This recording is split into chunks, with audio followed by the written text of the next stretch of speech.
За сайн бацхан уу их хүндэт хөл мэдээлэл та багшнаа та бүхний өнөөдрийн мэндийг хүргье.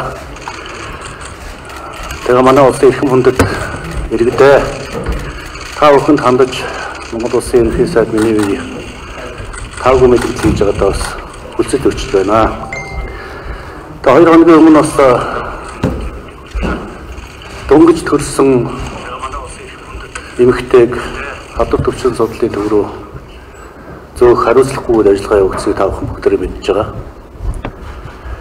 Энэ үйл явдал бол одоо үнэхээр хүнлэг болсон. Хүний сэтгэл санааг эмзэглүүлсэн ийм үйл явдал болсон. Би бас эцэг хүн, гэр бүлтэй, үр хүүхэдтэй, охин үртэй хүн. Энэ үйл явдал эцэг хүний хувьд ч улсын ерөнхий сайдын хувьд ч гэсэн асар их сэтгэлээ маань эмзэглүүлсэн ийм одоо үйл явдал болсон гэдгийг одоо ард иргэдэд хэлж тэр эмэгтэйгээс нийт ард иргэдээс ийм хариуцлагагүй байдал гаргаж ажилласан нөхдийн нэрийн өмнөөс бас хувьсаа чин сэтгэлээс одоо уучлах гүйж бидийг өршөөрөө гэж одоо хэлхийг хүсэж байна. Тэр нь бол одоо хариуцлагагүй явдлаа. Үүн дээр бол Монгол улсын ерөнхий сайд ёс зүйн хариуцлага хүлээх ёстой гэж бодож байна. Би Монголын төрийг шударга ард иргэдэд ээлтэй ард түмнийхээ үгийг сонсдог, ард түмэндээ үйлчилдэг төр засах байгаасай гэж чин сэтгэлээсээ бодож ирмэлзэж бас энэ баггүй 4-5 жилийн хугацаанд ард түмнийхөө өгсөн энэ агуу их итгэл найдрыг эр хүний ёсоор хариулъя гэж хичээн зүтгэж ирсэн.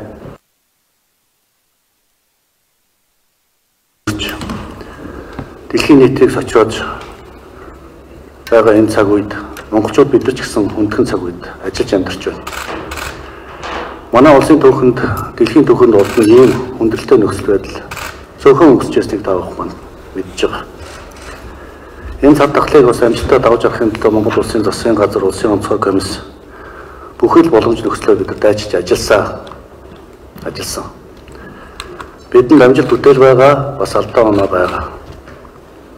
10 сарын хугацаанд цар тахлыг бид нар амжилттай барьж, цаг хугацаанд нь хил хязгаараа хааж, хорио зэргийн дэглэмийг тогтоож, өндөржүүлсэн бэлэн байдал, бүх нийтийн бэлэн байдлуудыг цаг тухайд нь авч хэрэгжүүлж чадсны үр дүнд өнөөдөр Монгол улсад коронавирусээр ямар нэгэн нас ороогүй байна. Гэхдээ бидний хийж байгаа энэ ажил маань урд өмнө хязгаарч Монгол улсын түүхэнд хийгдэж байгаагүй ажил. 1.5-6 сая хүн амтай Улаанбаатар хотыг бүхэлдэн зогсоож том аймагуудыг хорио зэргийн дэглэмд оруулж зарим аймагуудад тэг зогсолт хийх хүртэл арга хэмжээнүүдийг авч хэрэгжүүлсэн. Энэ явцад алдаа оноонууд гарсан. Хийж үзээгүй ажлыг хийхэд алдаа оноо гардыг бас манай ард түмэн бүгдээрээ мэднэ. Гэхдээ миний хувьд улсын онцгой комисс бүх шатны эрүүл мэндийн салбарынхан, төрийн албаныхан энэ цар тахлын төлөө тэмцэж байгаа цагдаа, хууль хүчний байгууллагынхан өдөр шөнөгүй бүхий л одоо хүч боломжоо дайчилж, нойр хоолгүй гэр бүлээ, үр хүүхдээ, ханийжлаа, хайртай хүмүүсээ орхиж цар тахал гэсэн энэ айхтар хүчний гал голомт дотор ажиллаж амьдарч байсныг бас та бүхэн бүгдээрээ мэдж байгаа. Тэр хүмүүстэй би талархаж байна. Баярлаж байна. Гэхдээ бас хариуцлага алдаж тэр нэг хөөрхөн эмэгтэйг ямар хүнд байдалд оруулж байсныг зарим нэг хариуцлагагүй хүмүүсээс бид нар бас олж харсан. Тийм учраас бид нар цаашдаа шат шатантаа одоо хариуцлага сахилга бат дэг журмаа сайжруулж алдаа гарвал хариуцлага үүрч чаддаг төр засаг байх ёстой. Энийг би өөрөө ерөнхий сайдын хувьд байнга хэлж сануулж ирсэн. Харамсалтай нь энэ удаа тэр эмэгтэй бид нар үнэхээр хүнд нөхцөлд хүний нүд халтрам, сэтгэл эмтрэм, элэг шимшрэм ийм байдалд авч явсанд би улсын ерөнхий сайдын хувьд дахин гүнээ хөлцөл өчөж байна. Энэ алдаагаас болж миний кабинетийн 2 гишүүн огцох хөргөлөө надад өгсөн. Би өөрөө цэргийн хүн, офицер хүн. Дайны гал шугам дээр өөрийнхөө командтай хамт олдоонд орж ялуул тэнцэнэ ялж ялагдвал тэр даван дээр өгтөг хөв заяа бол цэрэг хүний хөв заяа байдیں۔ Тийм учраас би энэ комитетийг анх байгуулахдаа элэг бүтэн энэ бүрэлдэхүүнээрээ цаашаа ажиллана гэж бодож төлөвлөж ажилласан юм аа. Харамсалтай нь одоо ийм зүйл болж чадсангүй. Үүнд би одоо их харамсаж байна. Өчигдөр ард түмэн маань саяны болсон үйл явдлын талаар сэтгэн зовниж нэг ялангуяа одоо манай залуучууд талбай дээр цуглаж төр засагтаа харамсаж байгаагаа хариуцлахгүй байгаагаа илэрхийлж жагсаа цуглаа хийсэн. Би энийг маш зүйтэй зүйл гэж ойлгож байгаа. Төрийн нүд сэргэг чих сонор байх хэрэгтэй. Тийм учраас ард түмэн маань төр засагтаа үгээ хэлж үүнээр одоо хариуцлага тооцож ажиллахыг ерөнхий сайдаасаа бас шаардсан. Энэ шаардлагыг би хүлээж авч байна. Энэ хариуцлагыг би ерөнхий сайдын хувьд үүрэх ёстой. Энэ бол ёс зүйн асуудал. Ёс зүйтэй төр байгаасаа гэж бодож байна. Ёс зүйтэй удирдагч байгаасаа гэж бодож байна. Магадгүй Монголын улс төрд шинэ соёлыг оруулж ирж байгааг ч үгүйсэхгүй. Ажил хийсэн бол хийсэн шиг хийдэг. Алдаа гаргасан бол тэрийг үүрч чаддаг. Хэн нэгэн хүнлэг гаргасан алдаагаа шийдэж болж өөрөө ард нь хорогдож үлдэх нь бол удирдагч хүний ёс заншил биш ээ. Миний хүүхэд байхаас ахуулаад бодож, санаж, хийж хэрэгжүүлж ирсэн зүйл маань энэ байна. Хариуцлагыг хамтаараа үрдэг. Тэгээ энэ эр зургийнхаа үүднээс энэ өөрийн хүүхэд байхаас олж авсан амьдралынхаа философийн дагуу би хариуцлага үүрч Монгол улсын ерөнхий сайд гэсэн эрхэм хүндтэй албан тушаалаас огцорч байгаагаа аппелсаар мэдэгдэж байна. Ард түмний жагсаа цуглаан болж байгаа энэ цаг үеийг далимдуулж улсын үйл ажиллагаанууд явагдсан. Миний итгэж найдаж хамтарч ажилласан Монгол улсын ерөнхийлөгч Батулга ард түмнийг өвмөнд самуунд турхирч хөрөнгө санхүүжилт хийж ард түмний тайвнаар өөрсдийнхөө үзэл бодлыг илэрхийлж байгаа энэ илэрхийл болсон жагсаалыг улс төржүүлсэн. Миний итгэл найдар үнэхээр алдарч байгаа.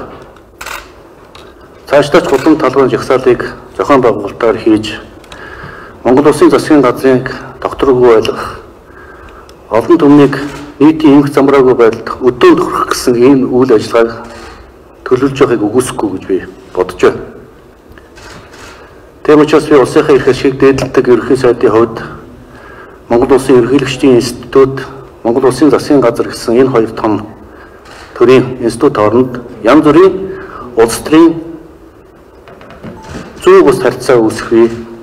Үүнээс болж олон түмэн маань олон нийтийн хамарсан өмнө самуунд турхигдсан орохыг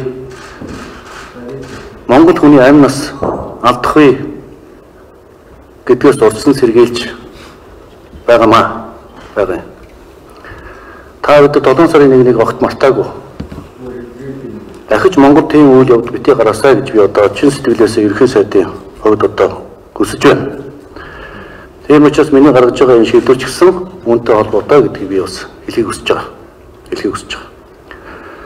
Монгол улсын ерөнхийлөгч бол Монголын ард түмний эв нэгдлийн илэрхийлэгч байдаг. Ард түмнийхээ аюулгүй байдлыг хангаж хамгаалж явах үүрэгтэй үндсэн хуулийн үүрэгтэй. Харамсалтай энэ ажлаа одоо хийж чадахгүй.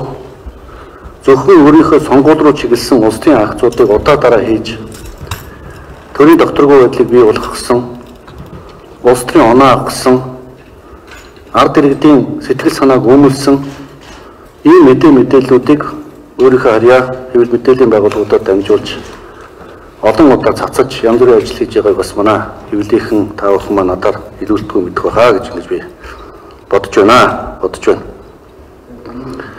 Цаашдаа Монгол улсын ард түмний эрх ашигыг илэрхийлэн хамгаалагч хүн ийм зохисгүй үйл битгий гаргаасаа гэж бас хэлхийг хүсэж байна.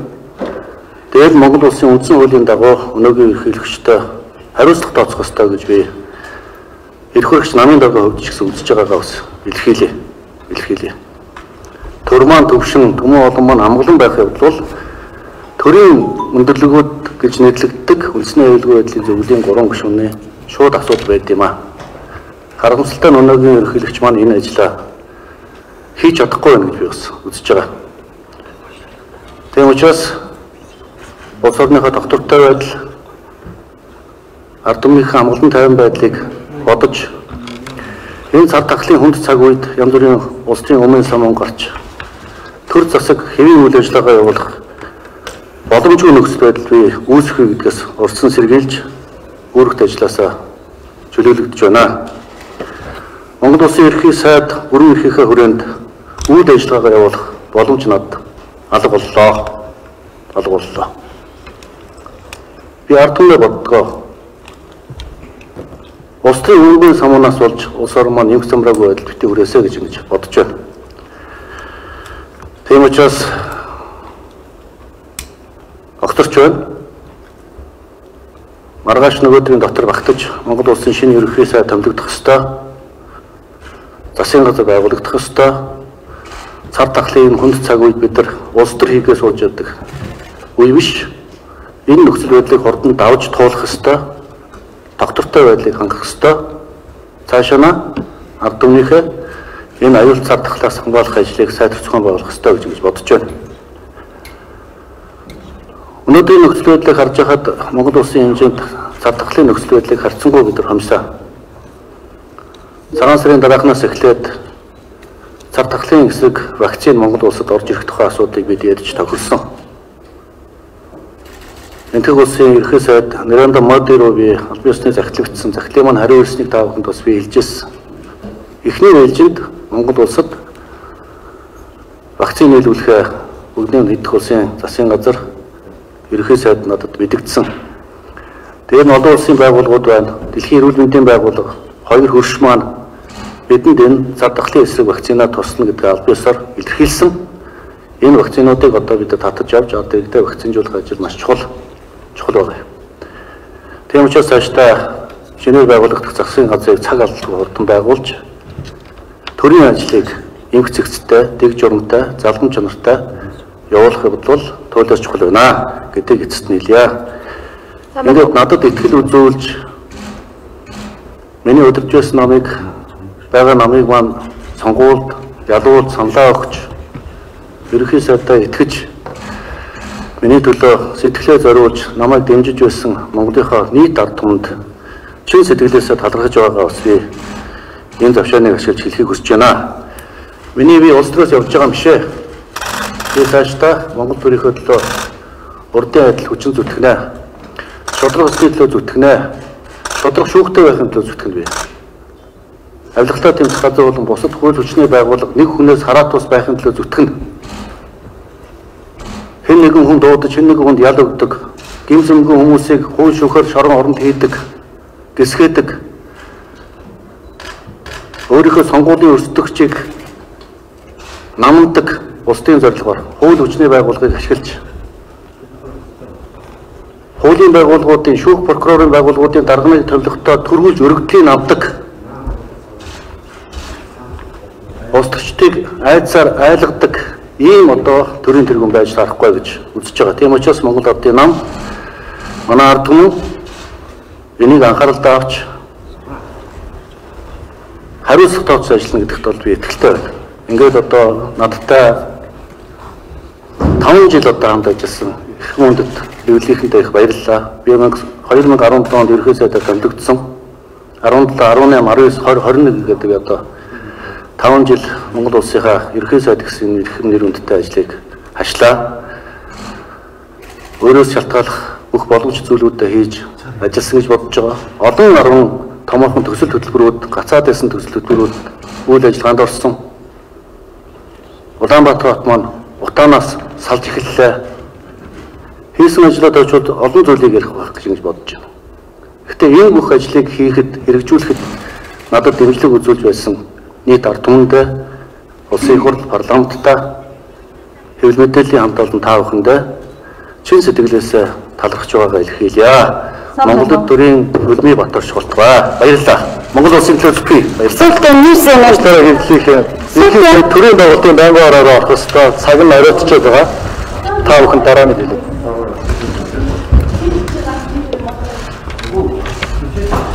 Хайрын Письмо. Письмо. Я вообще. Согуна. Тренда быстро. Согуна. Согуна.